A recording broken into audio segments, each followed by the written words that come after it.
Hello everyone, this is Tim Dodd. Welcome to the Believer's Faith Challenge podcast. Faithful to give witness to tens of thousands, yes, and to the millions that believe it. And believes, and I believe that God's going to let me live to pack it until all around the world it's been circulated. Hello everyone and welcome to the podcast today. This is the Believer's Faith Challenge podcast, where we report on the works of God all over the world as relates to the end time word. But this other guy just was passing by and he saw the picture outside and he said, I've been seeing this in my dream or something like that. I've seen it in my dream, and came upstairs, say, what is it about? And somebody had to talk to him about the message, that this is what we believe.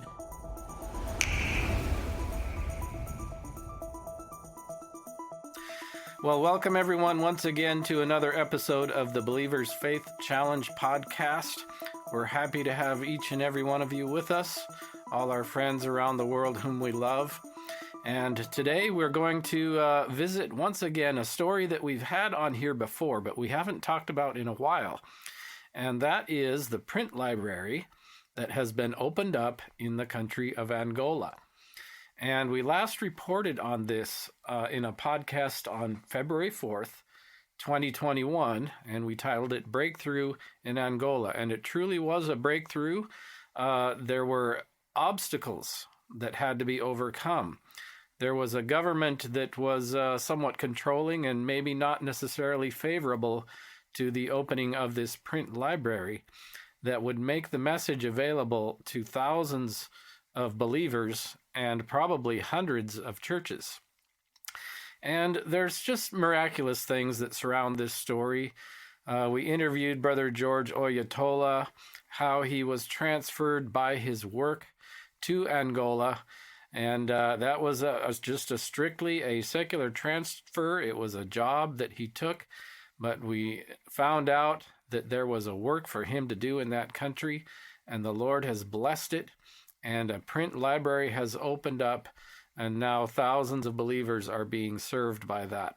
So if you haven't heard the whole story, this is going to be an update on what has happened since then. But you really should go back and research that. It's an amazing story how the Lord opened up this work in Angola. And Brother Tim Dodd is here once again. Brother Tim, this is an impressive story, isn't it? Yes, Brother Mark, impressive is a good word.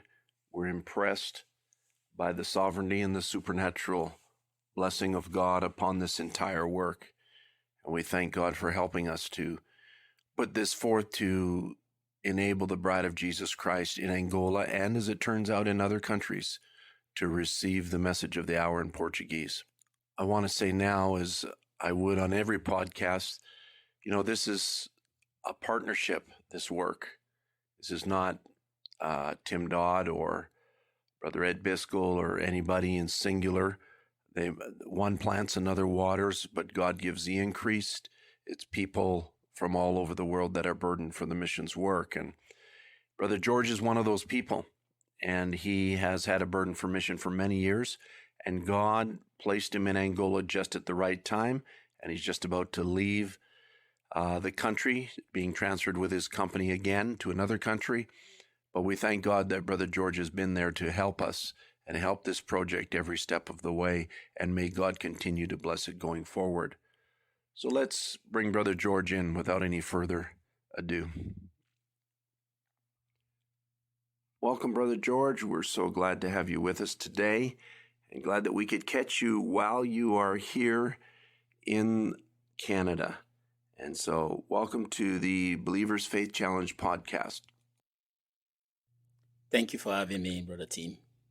It's been now almost 12 months since we started the library or the printing operation in Angola, and it's been working extremely successfully. We can only attribute that to the blessing of the Lord.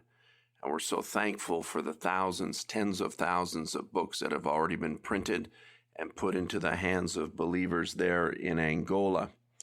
Maybe, Brother George, you can give us a bit of background on the startup and how the print office operates there in Angola. Thank you, Brother Tim. Like you said, we started in November 2020, and we are almost 1 year now.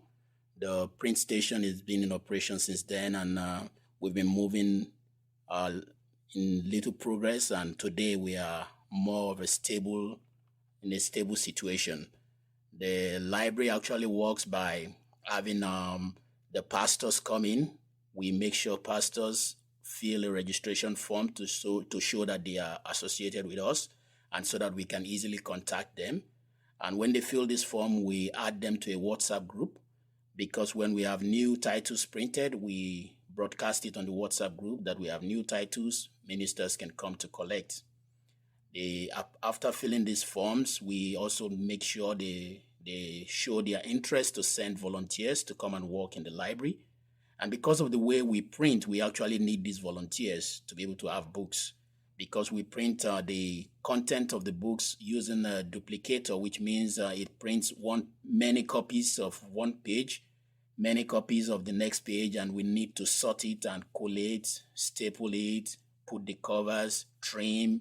So it's a lot of work, but we have brethren that volunteer to come around from these churches that are registered with us. And that's how we're able to produce the books and the tracts. We also produce tracts from the 7 Church Age message, where we have automatic tracts from the message hub. And that's what we call the tracts. We print books and tracts. That's what we do. So you use a lot of volunteers. How many volunteers do you get on a regular basis? It depends on the day. Usually on Saturdays, we may get as much as 10 volunteers, but during the week, it's not as much, depending. Sometimes we may have a church that is really maybe just registering and they are really interested. And because we say, oh, you have to send volunteers, they may say, okay, for the next 1 week, we will send 4 brothers and things like that. So during the week, we might have 4, 5, depending on, because they come from different churches. There are times we might have more brothers, and sometimes as low as just 2 people working with the manager of the library. We have Brother Nono, the manager of the library, is always there Monday to Saturdays.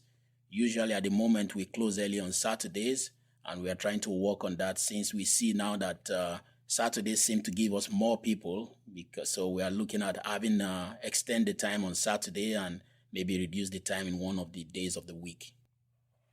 Okay, so the manager works with the volunteers, and they collate the individual pages, and then they put the covers to them and staple them and trim them and fold them. That's a lot of work, like you say, but maybe for the listener to understand, this is the part that the local people can contribute to receiving the message of the hour.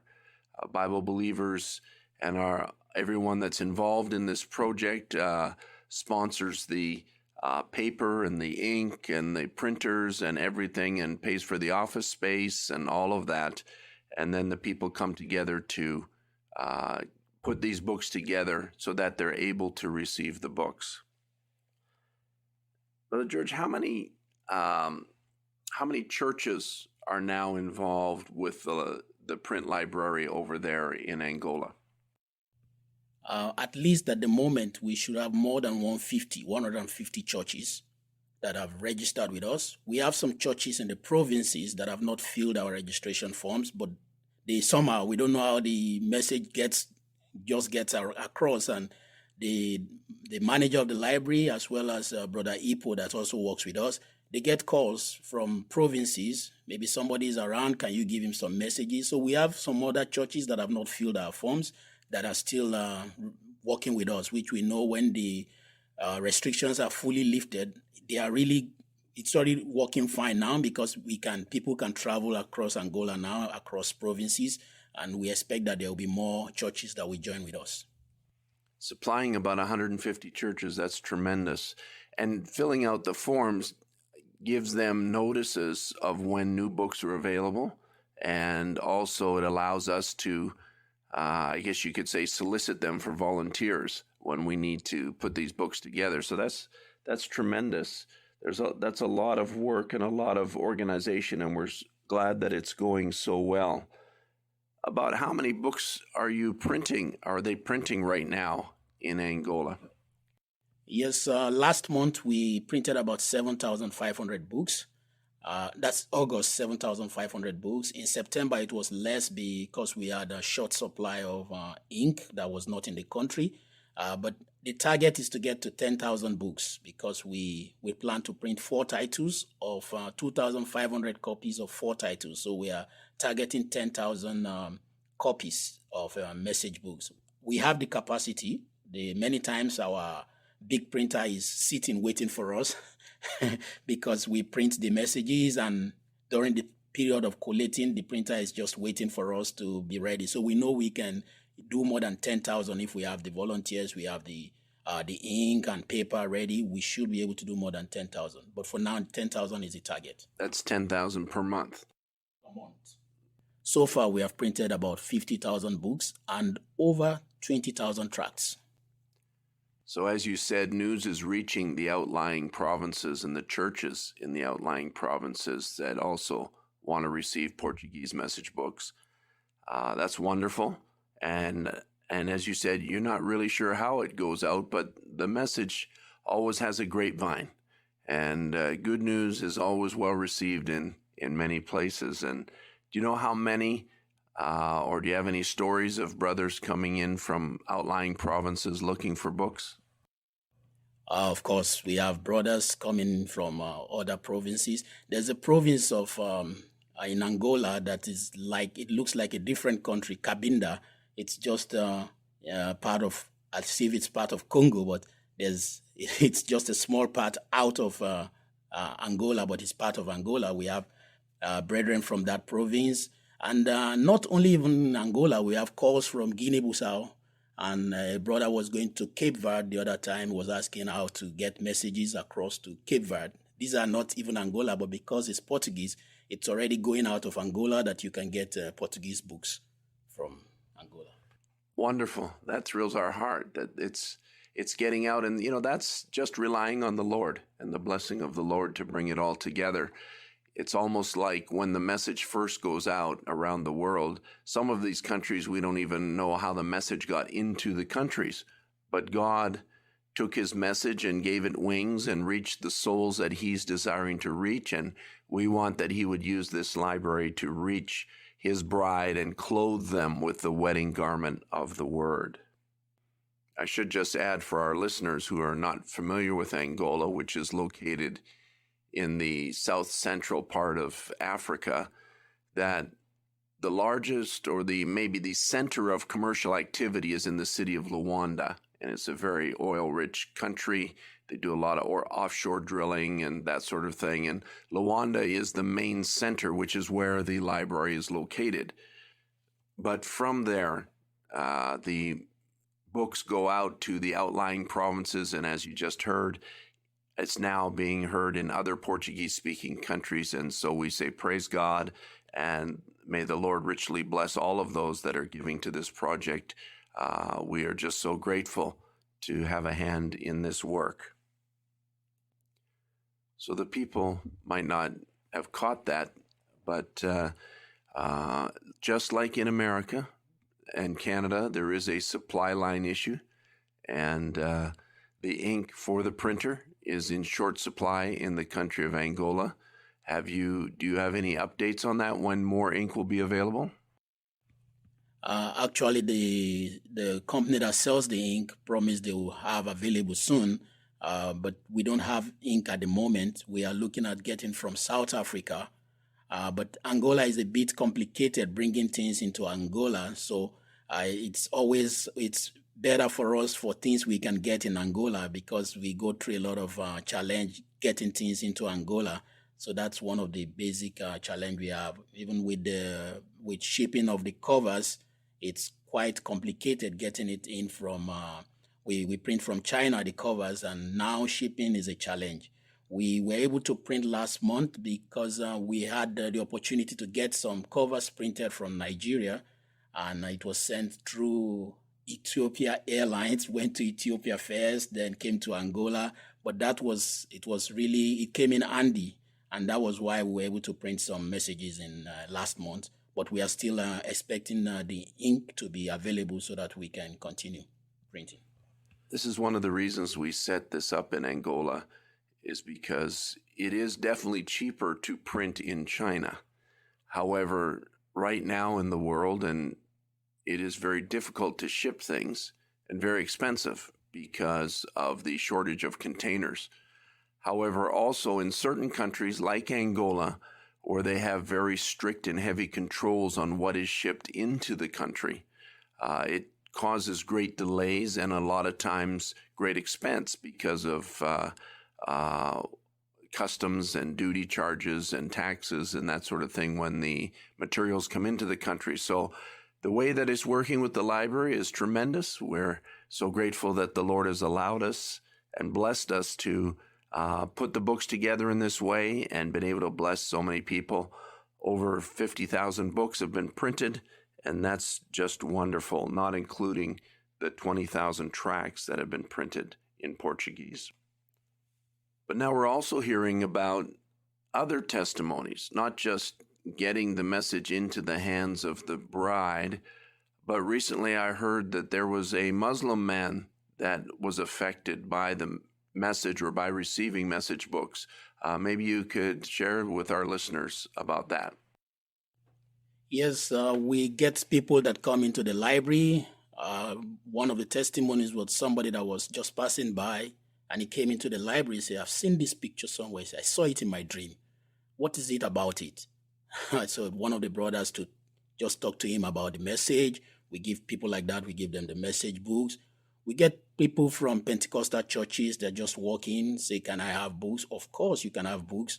And the brothers, Brother Ipo and Brother Nono, they know how to talk to them about what we believe and to direct them. The brother that was a Muslim, he came around after getting a message. I think it was Anointed Ones. And he came around. Brother Nono was able to tell him about the message, what we believe. And in fact, he brought some of his books, said Brother Nono should destroy them. He said, no, you can go ahead and destroy the books. He said he wants to start attending a message church. That's part of the advantage of having a list of churches. Brother Nono was able to go through and see a church that is close to him and sent him to the pastor. He called the pastor to say, I'm sending you somebody. And he tried to follow up also. He said, how is this guy doing? The pastor said he's very attentive in church. And that gives us consolation that people can come in and just have opportunity. This was just the library standing there. Somebody sees the picture. He says, what is happening here? The other time, somebody from Methodist, a lady came from the United Methodist, came after getting a message book or maybe a tract, came around. We give people like that, we give them the messages. We try to, if they are interested, we try to direct them to a church where they can have fellowship. Amen. That's wonderful. So the Muslim fellow saw the sign with the picture on the sign? Or how did he see the picture that he saw in his dream? Oh, no, it was a different person. The Muslim guy, somebody gave him a tract. I think it was the book Anointed Ones at the End Time. But this other guy just was passing by and he saw the picture outside and he said, I've been seeing this in my dream or something like that. I've seen it in my dream, and came upstairs, say, what is it about? And somebody had to talk to him about the message, that this is what we believe, and that's it. Wonderful. Wonderful. So the other fellow that saw it in his dream, he was a Christian fellow, or he just was just dreaming in general? I don't think maybe he goes to church or something. He just came in, I've been seeing this picture in my dream, and wanted to know why, what is it, what's about it. That's tremendous. We're so thankful that the Muslim gentleman had his eyes opened, and I'm sure that will have a great impact. You know, one of the things that I've always seen over the years in the message is that God sovereignly directs his message to those whom he wants to see it. You never know what takes place. I remember a brother in Uganda telling me when he was a boy, he went to the market and saw a fellow wrapping some goods in a piece of paper that contained, that was from a tract that was put out by End Time Message Tabernacle in Edmonton, Canada. And over there in Uganda, as a young boy, he asked for the paper and gave the fellow 5 cents or something for the paper, and that he read that and became converted, and now is an elder pastor in that area over there in western Uganda. So God is sovereign in how he leads his word and directs his word to the hearer, and we're so grateful for that. So you're also saying that Pentecostals, denominational people, have accessed the library. I heard a testimony of was a pastor of a large church there that was so blessed by the messages, he just wanted to continue to receive them. Yes, this was not just a member of a church. He's a pastor of a big church and came around. He said he read the message and wanted the messages. Well, as far as we can do, we can provide books for you. We don't know how God will deal with him, but I mean, if the pastor can come in to ask for the messages, that's we provide it. Brother Ipo was telling me of somebody that called him also. He's in the police force. He's a policeman. He said, he said he read the message and can you get this for my colleagues? Brother Ipo said, yes, of course. Go to the library. You can get books. I'm not sure if he was able to make it to the library or maybe because if he had come to the library and didn't say I'm a policeman, Brother Nono will still give him the messages. So, but Brother Ipo did not store the number, so he couldn't follow up to know if the person was at the library to collect the books. But this was somebody in the police force that just called that I want my colleagues to read this book. Tremendous. You know, if you can get the whole country to believe, they won't need a police force. But we know that's not going to happen in this civilization. So we're excited about what God's doing over there. Well, God bless you, Brother George. It's been wonderful to catch up with you for a few minutes here and to get an update on the printing work in Angola. And I know you're heading back there, but you won't be located in Angola anymore. Your company, has moved you to Nigeria now. And we thank God for your labors in Angola. It's really through your hard work and God blessing your labors that this printing library, has become a great success in the country of Angola. Thank you very much, Brother Tim. I'm happy to be a part of this. God bless you. God bless you too, Brother George, and thank you again for coming in. And I'm sure our listeners will be excited to hear all about what God's doing in Angola.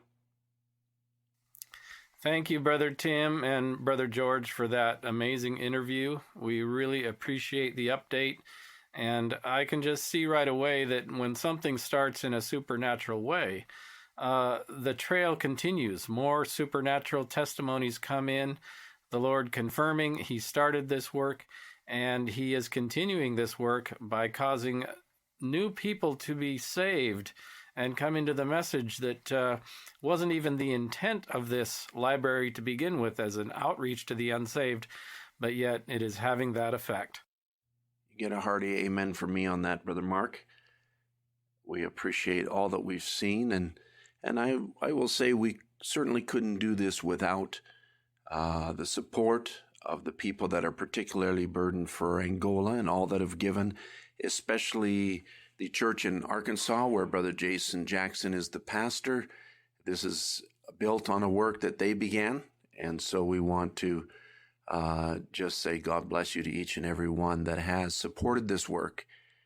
And remember the work in prayer. They are having, as you've heard, supply issues, and so we want to just pray that God will open that up and they'll be able to get the necessary supplies as the work grows and more people receive the printing effort from the library there in the city of Luanda in the country of Angola. God bless you. Thank you for listening. And I trust that this podcast has been a blessing to each and every one of you. Until next time, shalom.